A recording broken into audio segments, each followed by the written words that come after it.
Should you rent or buy? That's always a big question, especially for first-time homeowners. Well, in today's video, I'm going to explore renting in Easton Park. I'm going to compare that to buying the lowest priced home that's currently available. I'll do the math to explain how much your monthly mortgage payment would actually be, and if it makes sense over a 3-year gap to rent for 3 years or to purchase that home. We're gonna get after it right now.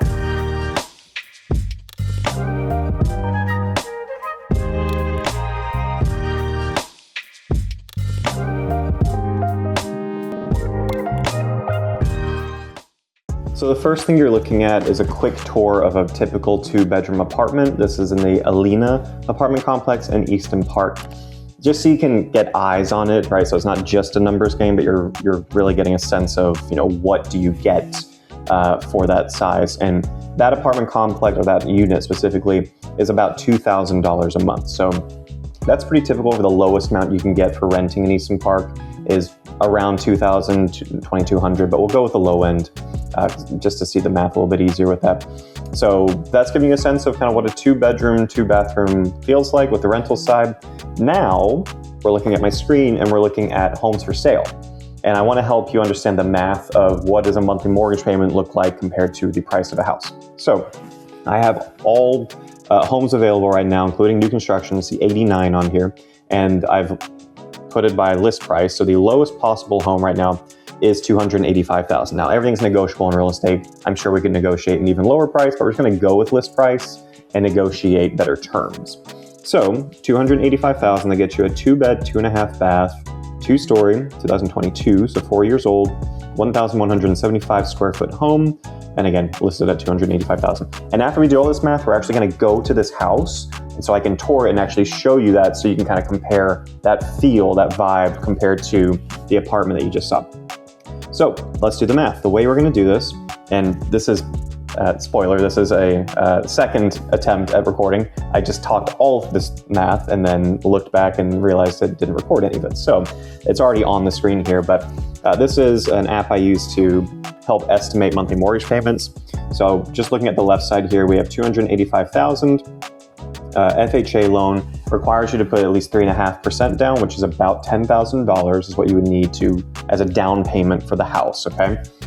Interest rates right now, we can come back here, and they are looking at 6.33% for a 30-year fixed.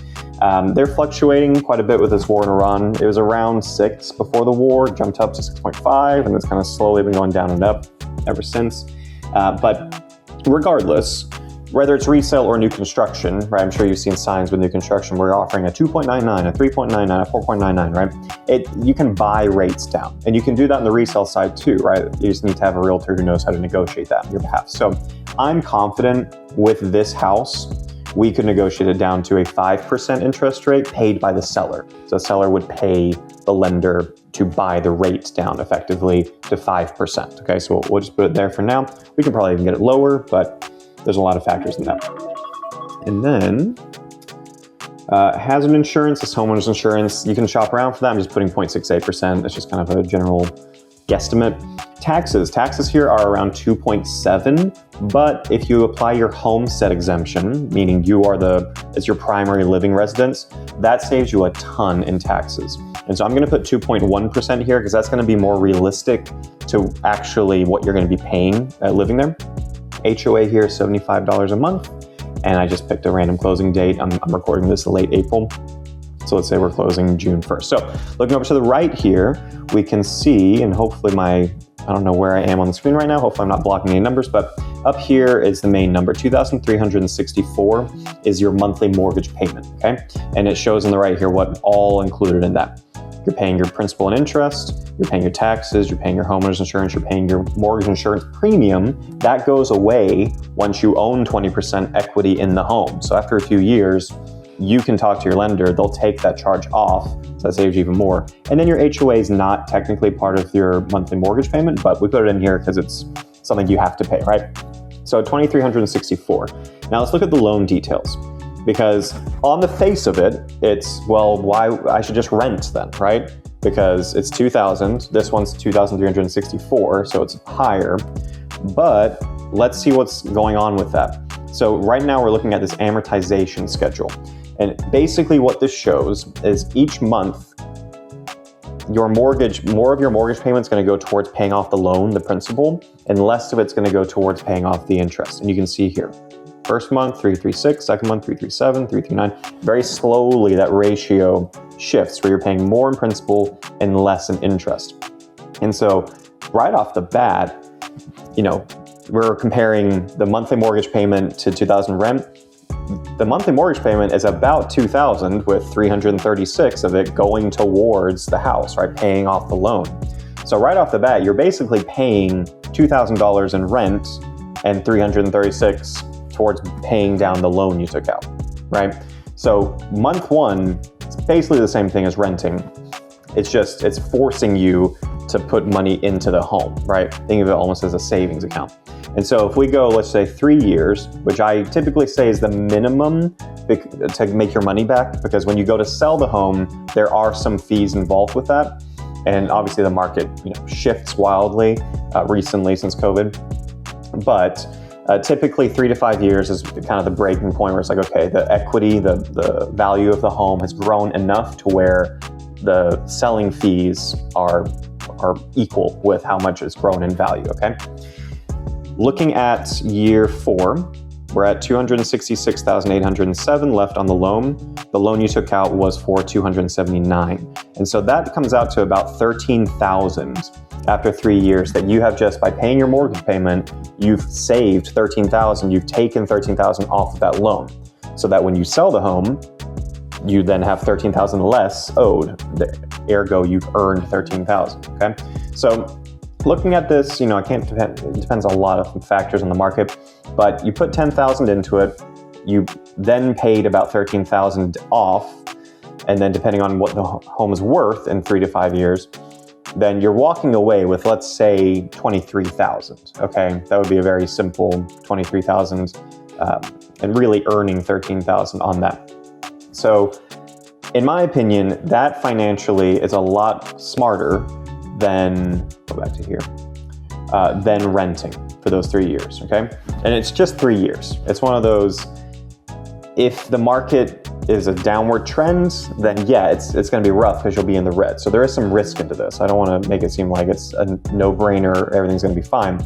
But just looking at the market over the past 20 years, COVID hit and prices skyrocketed because the interest rates were crazy low, and it stayed really high for too long. And so we're kind of correcting right now, and that's why you're seeing the home prices coming down in recent years. But if you look at the 20-year span, where we are now is where we should have been if we had continued the trend from the 2010s, okay, which was about 4 to 5% year-over-year appreciation. So I think it's a great time to buy right now, not only because it's a buyer's market so we can negotiate better terms from the seller, but also because it seems like we have now corrected and we are going to go back to a positive appreciation in home values. I would not have said this in 2022. If you asked me, should I buy right now? I would go, maybe if we find a great deal, but everything's crazy priced right now. So it's not 22, thankfully, anymore. It's 2026. And it is a good time to buy. But I can talk for days. Let's check out that house so you can kind of see what you would get for $2,360, whatever I said, per month. So I'll see you over there. All right, so here we are. This is 8007 Mellencamp. Just again to go through those numbers, listed at $285,000. This is a 2-bed, 2.5 bath, 2-story, 1,175 square foot home. It's technically a detached condo, and so panning around, this location is actually great because there's a lot of visitor parking right out front, and your mailboxes are right there. But there is no street parking in this section of Easton Park because these are private roads. Beautiful front patio space here. I like this massive tree they planted here. Gives you a lot more privacy, which is always important to me. And then this one is owner occupied, so they're still living here. They still have their stuff here. Obviously, when you moved in, this would all be gone. Oh. Okay, well, you can take my word for it. I can't get that open, but that is a closet space with a lot of shoes in it. Now, this is not a large home, right? Just under 1,200 square feet.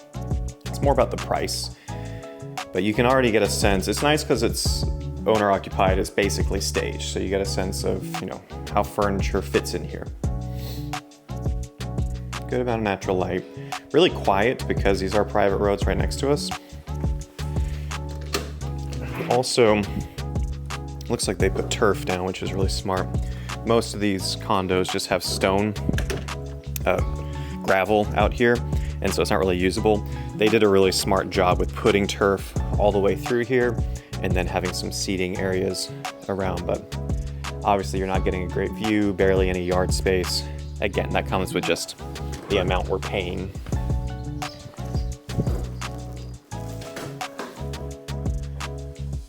Decent sized kitchen, no island, so something to be aware of. You don't get an island with this layout. We have our pantry over here.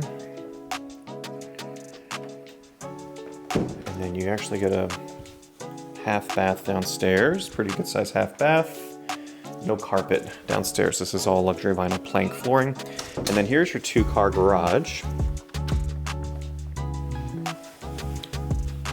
Really spacious. I mean, I always check from the door to the wall. I mean, that space looks to be about 2 feet either side. That's a really, really large garage. And they also, again, kind of hard to see, but Brookfield, the builder, they put EV chargers in all of their homes now. So you should have an EV charger in here also, if that matters to you. Let's check out upstairs. Both bedrooms are upstairs. But that apartment that we saw earlier in the video, that was on the 4th floor. So this is already a lot easier as far as parking in your own garage and just walking in your door. HVAC system right here. It's easier for changing the filters out. This is the guest bedroom, so the 2nd bedroom. Closet space. That is pre-wired if you want to add a fan. And then this does have an ensuite, which I think is a nice touch. Small bathroom, but a full bathroom attached, which is nice. Here we have our washer dryer. It is stackable. And then this is the primary bedroom. This one they did put a fan in. It's a good sized room. Lots of natural light.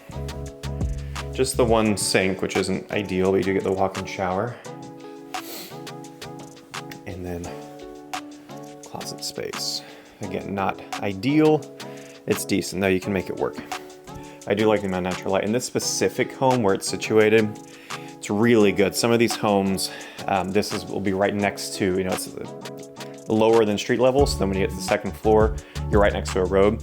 This is perfect. You're right in the middle of the condominium, so it's just trees and no traffic. So very quiet. I think this is definitely a winner. Comparing it to an apartment, again, personal opinion, but also financially, I think it makes more sense. But it's really up to you, right? It's depending on how much risk you're willing to take. With owning property, there's always that inherent risk. So it's important that you understand those risks. Also understand the basic math of the amortization schedule, how much a down payment affects you. There's other programs out there. If you want to do a 0% down payment, you can do that, but then you're going to get worse interest rates. So that may not be smart on a financial basis, but it's important to reach out. So understand, especially first-time homeowners, you don't pay me anything. As your realtor, you pay me nothing, okay? I negotiate all of my fees to be paid by the seller, and so it makes 0 sense to buy a house by yourself. And you don't have to do it with me, right? If you know a realtor you already know, like, and trust, use them.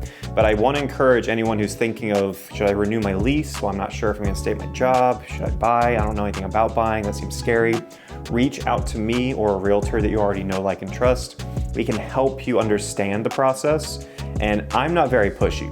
I'm not a salesman. I was a band director for 10 years, so I'm a teacher at heart. I still am.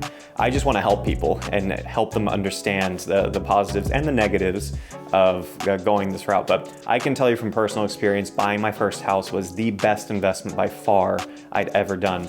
And since then, I now have investment properties, and that's my retirement plan at this point. So I really think investing in real estate is a great opportunity to build wealth and generational wealth if you have children.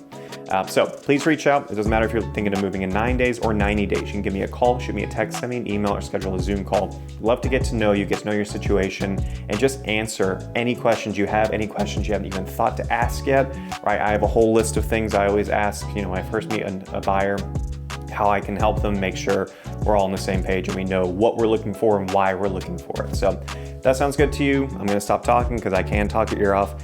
And until next time, I'll see you guys around town.